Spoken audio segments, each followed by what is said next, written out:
Citizens Advice Bureau. Can I help you? For more than 65 years, Exeter Citizens Advice Bureau has offered people a voice and given advice.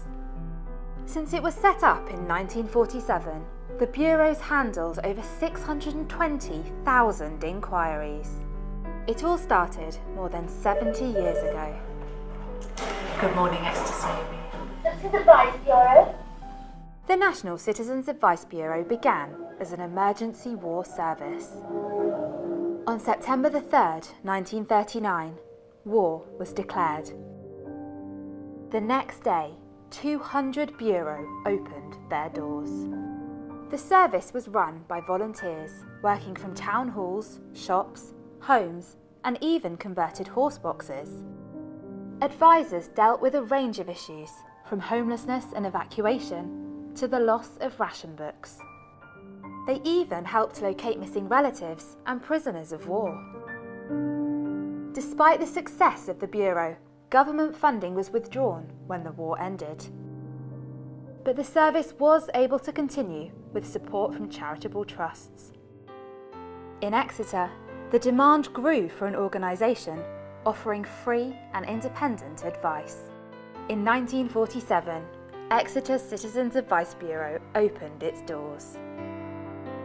A group of philanthropic residents established Exeter Council of Social Service, which included the Citizens Advice Bureau, Legal Aid and the Old People's Welfare.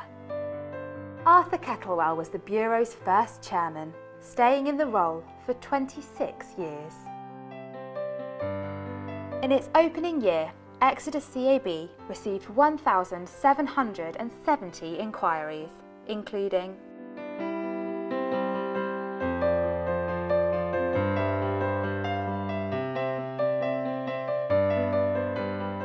in the first of many annual reports from Exeter Council of Social Service, Chairman Frank Newcombe noted the spirit and enthusiasm in which this great voluntary work is undertaken. In Exeter CAB's most recent annual report, Chair of Trustees Dennis Marden says he continues to be amazed by the dedication and fantastic efforts of everyone involved with the Bureau. For 3 years, ECSS was based at Morwenna on St David's Hill. But as Exonians' appetite for advice grew, it became clear Exeter CAB needed a more central premises. In 1950, ECSS moved to Sun Street, which stood between Preston Street and South Street, although Sun Street no longer exists today. Exeter CAB saw a leap in inquiries during the 1950s. The Bureau also developed a sewing machine service, buying several machines and teaching mothers to sew clothes, curtains and soft furnishings. There was even a waiting list for lessons. In 1951, a young, single mother sought Exeter CAB's help. 7 decades later, 93-year-old Muriel Folland remembers. It was a very upsetting time for me. I found, that they could help me with all sorts of my problems. I met a lot of practical people. They could advise me on all sorts of things that I needed help with, like looking after my daughter and making sure she was safe. I think they're wonderful and so helpful and so knowledgeable. And of course they've got a lot of experience, haven't they? 1958 saw ECSS move further into the city centre to 2 Waterbeer Street. In its first decade, Exeter CAB had responded to over 50,000 inquiries. By the 1960s, there were more than 500 Bureau across the country, and the government had reinstated its funding. The National Citizens Advice Bureau celebrated its 25th anniversary. The charity now dealt with more than 1 million queries every year. In 1972, Exeter CAB moved again to the old almshouses at Wynards after the City Council gave them a 7-year rent-free lease. Sandra Hogan started volunteering for Exeter CAB when it was based at Wynards. You went across this cobbled courtyard to a little wooden door. It was very, very stifling and compacted. You went in the door, to the right was the waiting room, to the left there were 3 interview rooms and a little tiny kitchen at the end. And then we went upstairs, very steep, narrow stairs. Every time you went downstairs to see somebody, you could feel the eyes of the people in the waiting room looking at you, or if you went down to make a cup of tea, you had to go past the waiting room, as they were obviously, looking at their watch. And there were no timed interviews or anything, they just had to stay there until they were seen. Someone who sat in the waiting room in 1974 was Robert Stoneman. He'd been told he'd have to move out of his rented council flat as a foster family needed it. He shares his story. I was on the council list. Unfortunately, I couldn't get nowhere at the time. I was told to go to Citizens Advice, and they were the ones really who helped the most. I was nominated as solicitor. I went to court, which is very scary at that time. Remember, I was probably about 23 at the time. I was told I had to leave the premises. The solicitor said, not to worry, we won't put you on the street. It turned out all right in the end. But scary at the time, as I remember it. In the days before computers and the internet, CABs had access to reams of printed information, as seen in this promotional video from 1989. The backbone of all Citizens Advice Bureau offices is the information system. It is 18,000 pages of information that an advisor can turn to, covering 900 topics. This information system is updated regularly, in fact once a month, so we can always be sure that the information we give clients is up to date. Gerda Perrott managed Exeter CAB in the 1970s. She recalls the information system. There used to be packets which came down from the National Association every month, which we had to add into the information system on the basis of removing a sheet from a file and replacing it with a new one. We were told that the social security system would be on computer, which of course terrified everybody in the early stages, because none of us, had anything to do with computers and had any idea how that could work. The economic downturn of the 1980s meant Exeter CAB was needed more than ever. The number of inquiries doubled, from 8,500 in 1980 to 16,000 in 1989. Housing, employment and money issues dominated. The British Gas are threatening to cut my main supply off. There's no way I can afford the bill right out, £126. And I wondered if there was something you could do. Anna Warren has been a trustee of Exeter CAB for over 30 years and was an advisor in the 1980s. My abiding memory of it all is seeing a client come in, often upset, confused, worried, seriously worried, anxious. We would say, these are your options. If you do this, this might happen. If you do that, that might happen. As they left, you would see this completely different expression. They felt they were in control, they knew what their options were, and it was like a different person. That's my abiding memory. Not always sorting everything out, but just helping them work out what all this mess was and how to deal with it. In the early 1990s, Richard Feltham became an advisor. He says CAB volunteers and staff have a big responsibility. You never know what's going to come through the door when you're a CAB advisor. The next inquiry could be something quite mundane. It could be something significant and major. And there are times when people are making life-changing decisions based on the information that we're about to give. And that's, there are times when you really do feel that weight of responsibility.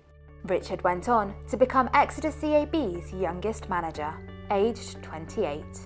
You might imagine that it's like quite a gloomy and depressing place to work, always dealing with people's problems. Actually, the opposite is true. We're expert problem solvers, and that in itself is empowering.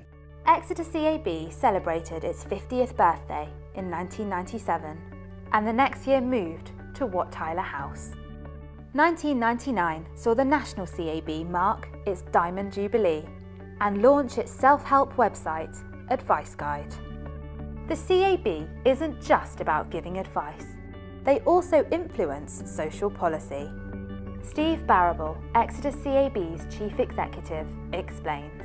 We use the evidence from each advice interview where we see that there's been a failure in something and provide that evidence through to Citizens Advice. We can kind of build up a picture with evidence maybe at a local level, but actually if that evidence is coming through from all the Bureau in England and Wales, then that's a really strong message to go off to government or companies to tell them that we don't think that actually they're acting properly. There will be thousands of people who have benefited from that piece of social policy work who would never know that they've benefited. Today, the National CAB delivers advice from over 3,500 locations across England and Wales. Visits to Advice Guide top 11 million every year. Almost 30,000 people work across the Citizens Advice Service. 22,000 are volunteers. They give over £100 million worth of hours every year. From humble beginnings, Exeter CAB has become a trusted, respected and much valued jewel in the city's crown.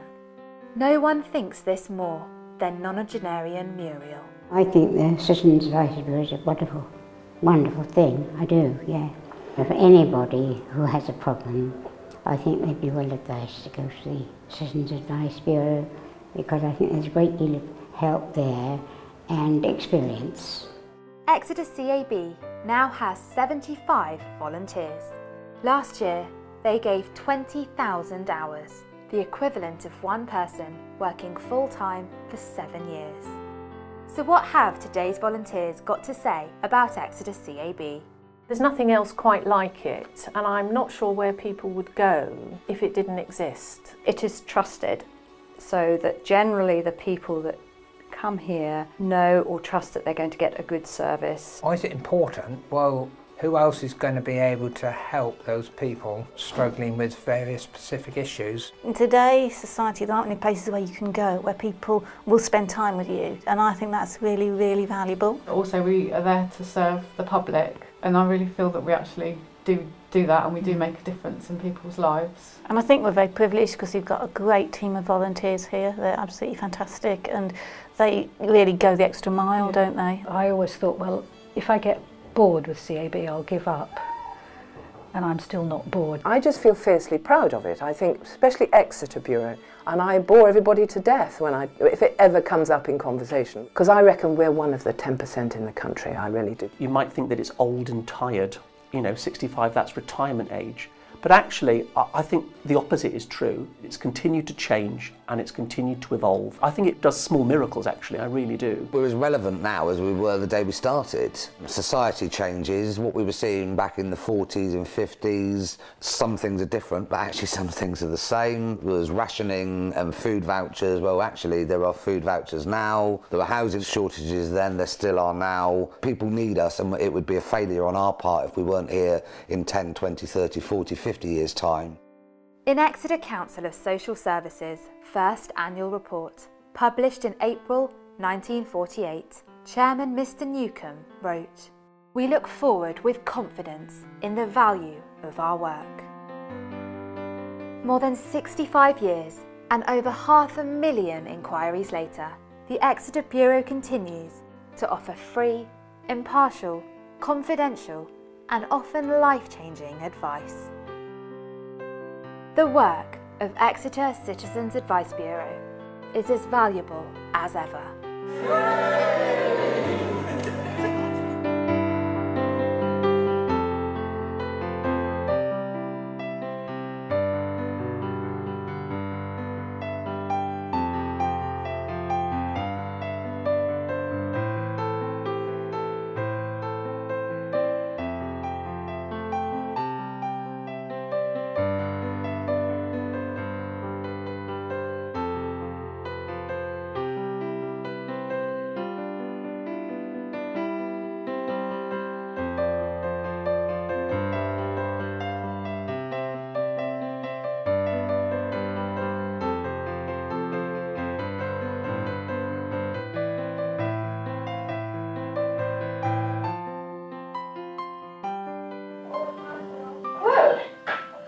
You've answered a lot of problems today. I feel like a quiz machine.